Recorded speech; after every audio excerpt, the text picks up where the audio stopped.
मेरे दिमाग में हर वक़्त ख़यालात चलते रहते हैं। दिमाग कभी सुकून में नहीं रहता। मैं जब सोऊँ, तो सोते वक़्त भी मेरा दिमाग चलता रहता है और एक परेशानी जो दिमाग में अटक गई है, वो ख़्याल आते रहते हैं। हर वक़्त मुख़्तलिफ़ अंदेशे मुझे सताते रहते हैं।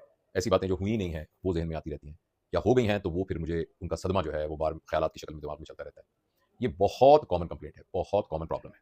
इस मौज़ू पर जब भी कोई बात की जाती है, तो अगर फ़र्ज़ करें एक वर्कशॉप है या एक लेक्चर है, तो मैंने देखा है कि उस मजमे में अक्सरियत को ये प्रॉब्लम है कि ये मेरे ख़्यालात चलते रहते हैं। तो इसलिए ये वीडियो बहुत हेल्प करेगी, मुझे उम्मीद है। मुझे भी बहुत इन बातों ने हेल्प किया। तो आप इसको सुनिएगा गौर से, तवज्जो से। हो सकता है इससे आपका एक बहुत बड़ा मसला हल हो जाए। देखिए बात सुनें, हमारे जिस्म के हर उज़्व का एक काम है।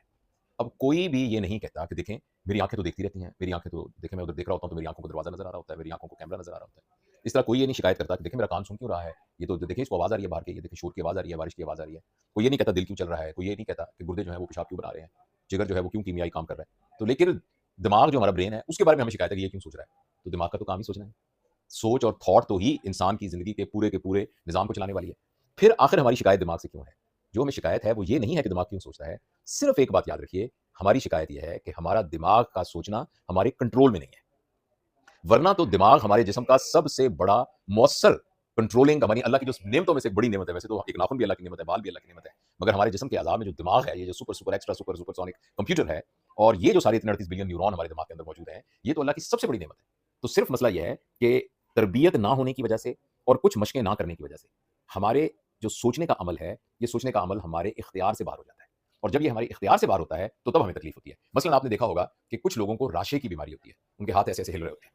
तो अब ये हाथ का काम ही हिलना है, मूव करना है, पकड़ना है। लेकिन जब ये हमारे कंट्रोल के बाहर हो जाते हैं, तो फिर हमें तकलीफ़ होती है।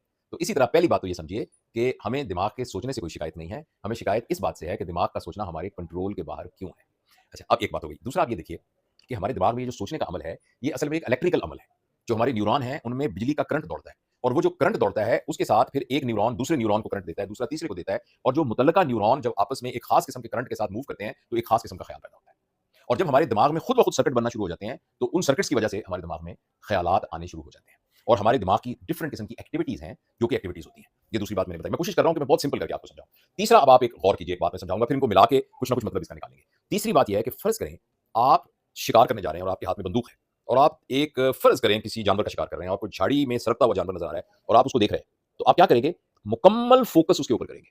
मुकम्मल फ़ोकस करेंगे। आपके ज़हन में सिर्फ़ वही ख़्याल आ रहा होगा और वही ख़्याल आपको फ़ोकस और जब ये आपको ख़्याल आ रहा होता है, तो हमारे जिस्म के अंदर जितने भी केमिकल हैं, वो केमिकल सारे के सारे फ़ाइट और फ़्लाइट वाले होते हैं। यानी कॉर्टिसोल प्रोड्यूस हो रहा होता है, एड्रेनालिन प्रोड्यूस हो रही होती है, नॉरएड्रेनालिन प्रोड्यूस हो रही होती है। ये वाली जो सारी चीज़ें हैं ना, इसको अंग्रेज़ी में कहते हैं फ़ाइट और फ़्लाइट कि आपने या भागना है या लड़ाई करनी है कोई। तो ये उस किस्म के काम और इसमें हमारा दिमाग जो है, वो जल्दी-जल्दी ना फ़ायर कर रहा होता है, स्पार्क कर रहा होता है। क्योंकि हम एक ही चीज़ के अंदर फँसे हुए होते हैं, एक ही ख़्याल के अंदर फँसे हुए होते हैं। अब ये वाली कैफ़ियत जब एक इंसान की आदत और फ़ितरत बन जाए कि वो एक ही ख़्याल में फँसा हुआ है, मैंने तो कर्ज़ा देना है, मैंने तो कर्ज़ा देना है, मेरा कर्ज़ा कैसे उतरेगा, मेरा कर्ज़ा कैसे उतरेगा? या ये ख़्याल उसके ज़हन में आ रहा है, मेरे साथ तो बहुत ज़्यादती हो गई, मेरी तो शादी बहुत गलत हो गई है, मेरी तो बीवी मेरे साथ सही यानी रवैया नहीं रखती या मेरा ख़ामद नहीं रखता, या यही ख़्याल आ गया, मेरी औलाद सही नहीं है, मेरी औलाद सही या ये ख़्याल आ गया कि मुझे तो जॉब प्रॉपर नहीं मिली, मेरा बॉस बिल्कुल ठीक नहीं है। तो वही ख़्याल आ गया, तो आप पूरे जिस्मानी तौर पर और आपके जितने हार्मोन और केमिकल हैं, वो सारे के सारे हमेशा फ़ाइट एंड फ़्लाइट में रहेंगे और आपका दिमाग जो है, वो इधर-उधर उनके बेहंगम किस्म के वो यानी डिस्चार्जेज़ करना शुरू कर देगा आपके दिमाग के अंदर और यही वो कैफ़ियत है, जिसकी शिकायत का मैंने सबको ज़िक्र किया है। अच्छा, अब इनको अपने काबू में लाने के लिए जो सबसे अहम चीज़ है, वो ये है, गौर से सुनिएगा, वो ये है कि हम किसी तरीके से इन ख़यालात के बारे में अवेयर हो जाएँ।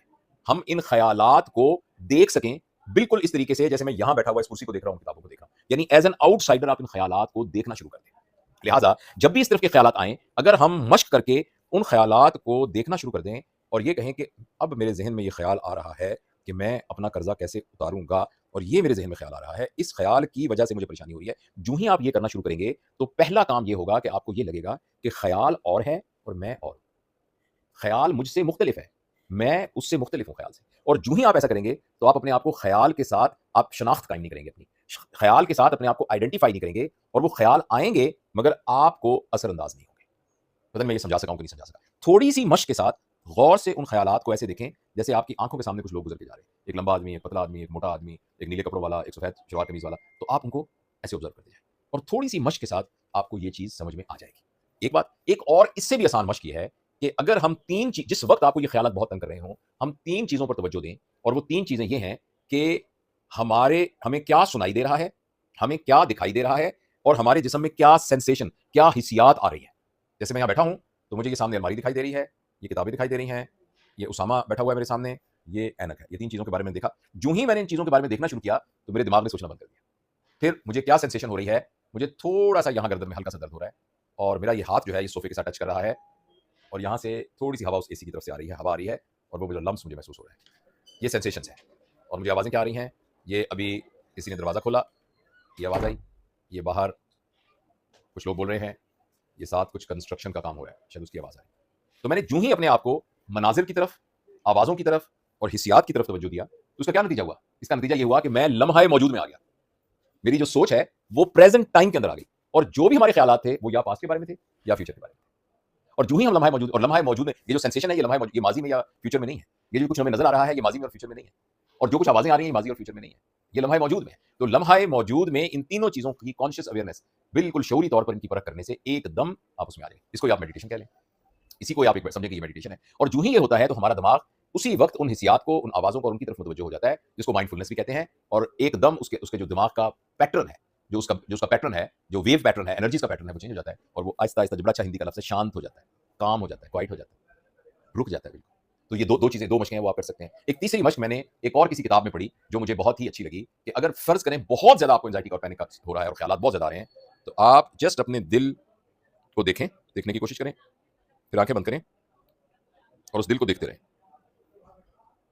ज़ाहिर आपको नज़र तसव्वुर में आ रहा होगा ना, सिर्फ बॉडी के इस ऑर्गन की तरफ देखते रहें। चूँकि आप पूरी तवज्जो से यहाँ देख रहे हैं, तो आपका दिमाग बैक वक़्त 2 काम नहीं कर सकता। उसमें से ख़्यालात निकल जाएँगे और थोड़ी देर में ही आप महसूस करेंगे कि आपके दिल की धड़कन जो है वो नॉर्मल हो गई। आपको अपनी पूरे जिस्म के अंदर एक सुकून महसूस हो और एक कामनेस महसूस हो। लिहाज़ा मुख्तसर बात इस वीडियो का खुलासा ये है कि जो ही आप उस कैफ़ियत में जाएँ, तो वो ख़्यालात जो आपके काबू से बाहर हैं, उनको काबू करने का तरीका ये है कि आप किसी तरीके से अपने दिमाग को लम्हा मौजूद में ले आइए। और जो ही आप लम्हा मौजूद में आएँगे, दिमाग एक और काम में लग जाएगा और ख़्यालात उसमें नहीं आएँगे, या वही ख़्यालात आएँगे जो आप खुद लाना चाहेंगे।